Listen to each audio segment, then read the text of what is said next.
Okay, thank you, Nick. Am I on? Can we open the panel to questions from the floor? If anybody has got a question, Michael's got a microphone. If you'd like to show. We've got questions for Nick on the type of questions he's asking. One for Helen. It's just there. I've got a question for the whole panel. Since this is about assessment, have you been assessing your assessment? You would think that the thing that you're trying to do is predict eventual outcomes of kids as they're going into adulthood. Do you look at them decades later and find any correlations between what you assessed and how things turned out? Helen. No, we don't look at our students when they've gone into the workplace, but we do look at our students when they've gone into university to see if we can find any predictive correlation between how well they've done, say, at international A level and then at A level. And we also look at the correlation between students who have done well at assessments lower down in the curriculum, because we run a curriculum from age 5 to 19, so all the way through. Particularly in primary and lower secondary, we're not very keen on high-stakes summative assessments. But we are keen on diagnostic assessments, and so we provide quite a lot of tools that will guide both teaching and learning for that. So we do have an idea of how they correlate. Could you say more about those diagnostic assessments? Yeah, sure. We have two types in our primary curriculum and what we call our secondary 1 curriculum, which is up to age 14. So at the end of the primary phase, and then at the end of that secondary 1 phase, we have a summative assessment, which we call a checkpoint exam, checkpoint primary or checkpoint. And that is diagnostic for the next stage. And in particular, the checkpoint exam is diagnostic at how you'll do at age 16. But then, in addition to that, every year we provide what we call progress tests. Which can be used when the teachers want them to be used. They can just download and use them. And we provide rich results for all those. So we provide diagnostics that are linked back to the curriculum. So the teacher and or learner can see what areas of the curriculum they're strong in and which areas they need to work harder on. But we try and avoid making it very high stakes at that young age. So they don't get a mark out of 100 or a kind of diagnostic grade. I think they get, and I'm looking at Ariel here, they get, because we last redeveloped when the Olympics were coming up, so they get gold, silver, platinum, bronze, silver, gold. That's right, as their kind of measure about how well they're doing.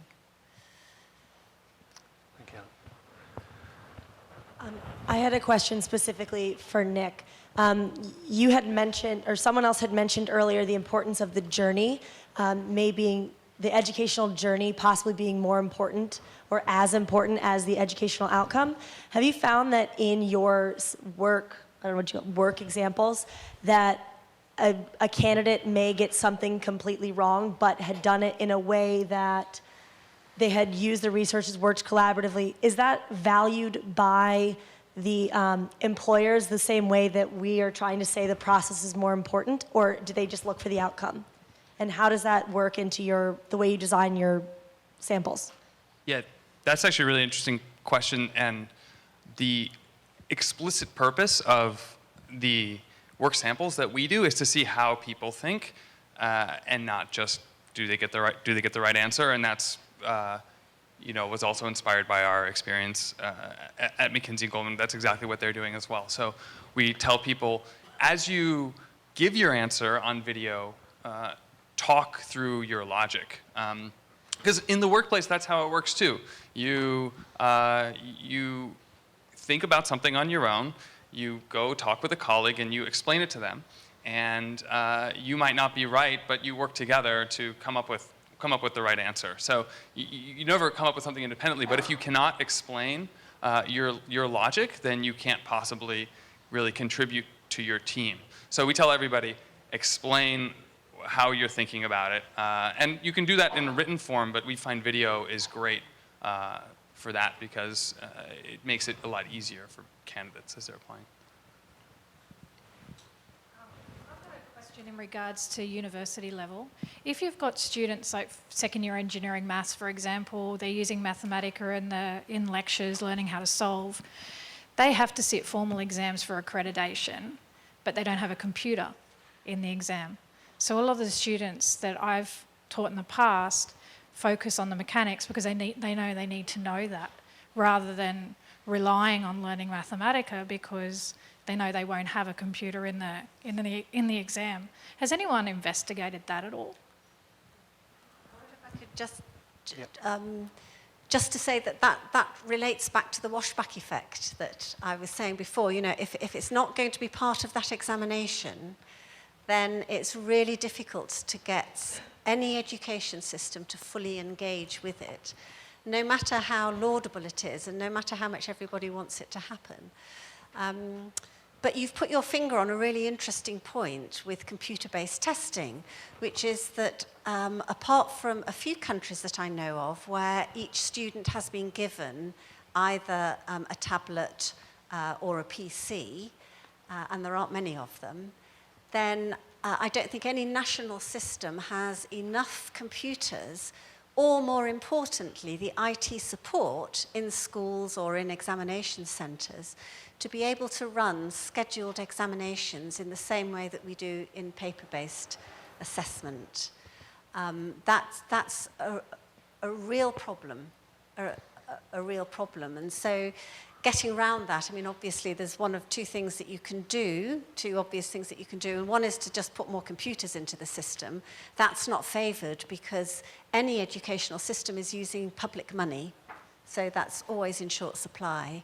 And the other one is to move much more towards a continuous examination cycle, where you're producing different examinations that you know are the same difficulty, and so people can take tests on more of an on-demand cycle.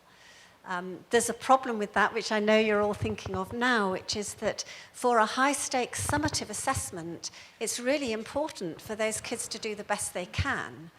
And actually, when you're growing and maturing at the age of 16 or 19, really quite quickly, you don't want to be taking that exam 3 months before somebody else, who then has 3 months of extra maturity and revision stroke teaching time under their belt. So it raises issues of fairness, which are really fascinating. Thank you, Helen. I mean, if I could just add something Sure. short to that. I mean, with our exams, they're all in the internet browser, and employers not only don't care that candidates can use whatever software they want in Google, they're kind of explicitly testing for their resourcefulness with the computer resources that they have. You know, some actually ask questions that are designed to test, you know, Google foo, like the ability to actually use Google correctly, and certainly like any programmer knows that, you know, it's an extraordinarily helpful thing for you to be productive at your job.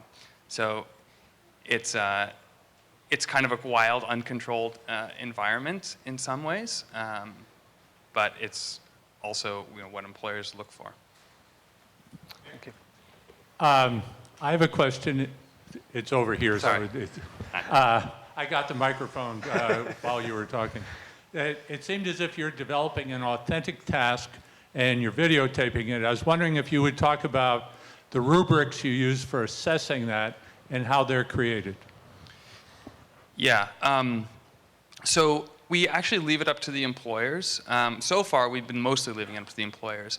And we have a person who's familiar with what the employer wants, who kind of makes a subjective binary judgment about whether to shortlist the candidate.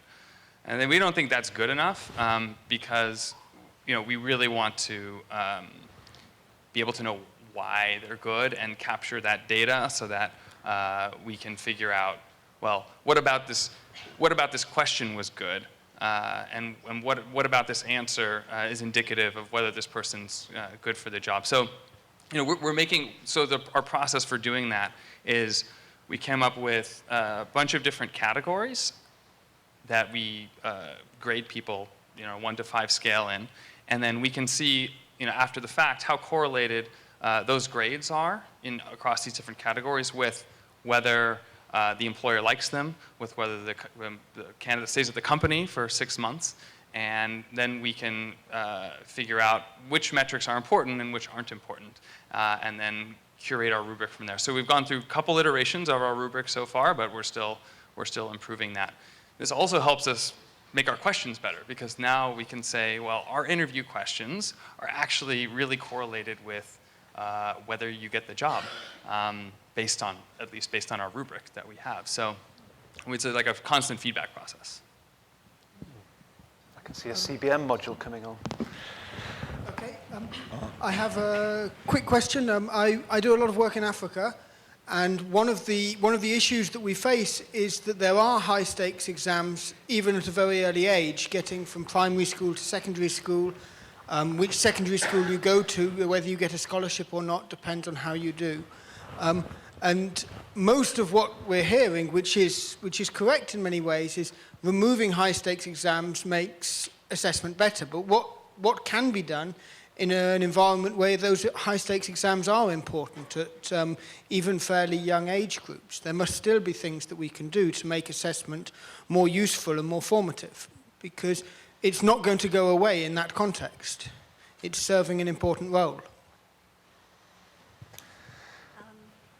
Do you want to come in? Okay. Yes, you're absolutely right. It's a great question. You're absolutely right.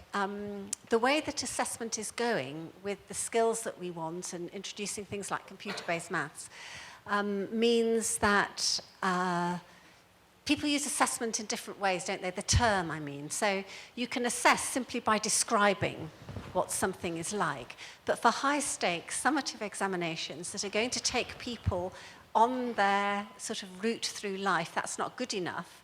You need a grade. You need somebody to be able to evaluate that. So it's all about defining the criteria and being transparent about it. It was really interesting. I visited with my colleague, Simon, who's you'll hear from in a minute, and Ariel, who's sitting there at the front. We went to Bronxville High School, which some of you may know, yesterday. And the teacher had been looking at one of our pre-U qualifications called Global Perspectives. And this is a course that's specifically been designed to give people 21st century skills. Now, what was interesting to me as an assessment, anorak, I make no apology for that, is that the teacher was wanting them to discuss and think through a problem. And the problem she'd given them, the issue she'd given them was, what grade should I give you for this term's work?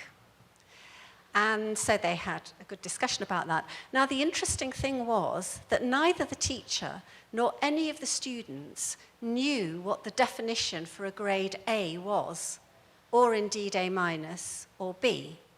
So some of the students were saying, well, I think I need a grade A because I've turned up at every lesson and I've handed all my work in on time. So nothing about the quality of the work, but just, that and I've taken part in all the discussions. Whereas other students said, well, I definitely need a grade A because although I did miss 3 lessons, I was busy, I handed in that stunning bit of work in March.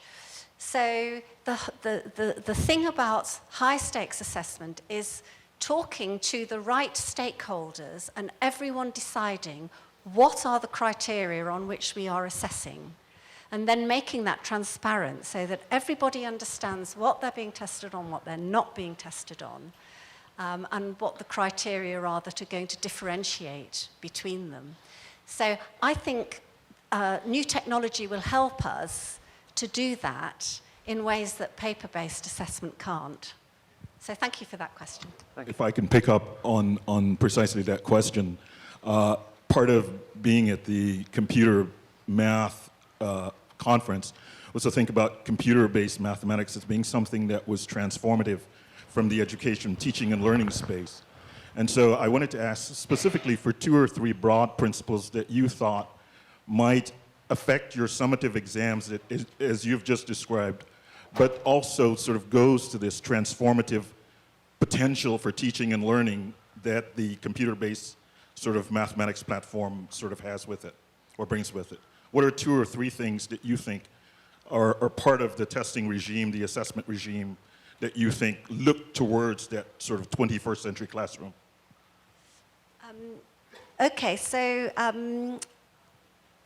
thinking of the material that we saw earlier, so those lesson plans that we saw, I think one thing we'll see in the future is formative assessment built into that and a more adaptive learning course for each student. So for me, one of the great things that technology will do for education is allow much more personalized learning.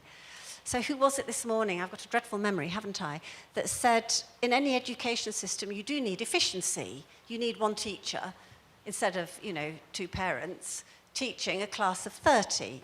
That makes sense. But the downside of that is that if you are that teacher, you're teaching to a whole mass and there will be individuals that perhaps miss out.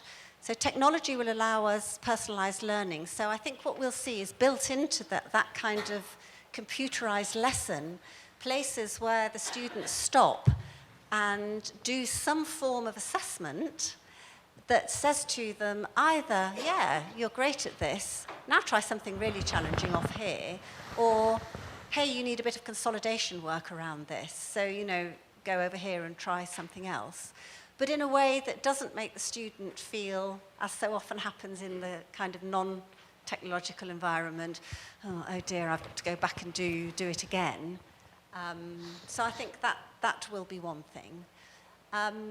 I personally, for the high-stakes assessment, I think we're going to see computer-based high-stakes exams coming, not necessarily very quickly, but they're definitely on the way. I personally can't see a time, there's quite a debate in education about whether these kind of high-stakes summative examinations will disappear in favour of, if you like, a kind of record of how you have studied over 2 years. So instead of having that final certificate with your grade B on, or whatever it is, you really have like a record of achievement or something, so that somebody can have a look at that. In some countries, they have that kind of data alongside a grade. And I think we'll see more of that. But personally, I don't see high-stakes assessments completely disappearing. I think they're very valuable and very useful in all sorts of contexts. So I hope that answers your question. Can we bring in Lars, please? Yeah, so I'm listening to Nick and his job board, which asks questions that have been collaboratively designed with industry to serve as the gate to determine whether someone is qualified to work in the organization. Isn't that what we should be preparing for? I mean, here's the test that actually isn't education designed to produce people who are productive members of society, and you've got a collaboration where industry is setting the bar, and shouldn't that be the bar of education? Not some abstract notion that we conceptualize as being important, but you say, Lars, well, if they do that, then they'll game the system. Right, they will. And then industry will evolve because they're no longer getting the candidates they want. So it'll evolve in real time rather than being the subject of this sort of enormous, long life cycle navel gazing, if you will. I mean, that's the real world. You're preparing them for the real world. I mean, so we definitely agree mostly with that. Once you get out of college, the right measure of whether a person is prepared for work is, just the kinds of tests that we do. But, the path to get there is really, really long. And, you go through middle school and high school, and you need someone and college, and you need someone to give you feedback along the way so you can hone all of these multitude of skills that go into being ready for a job.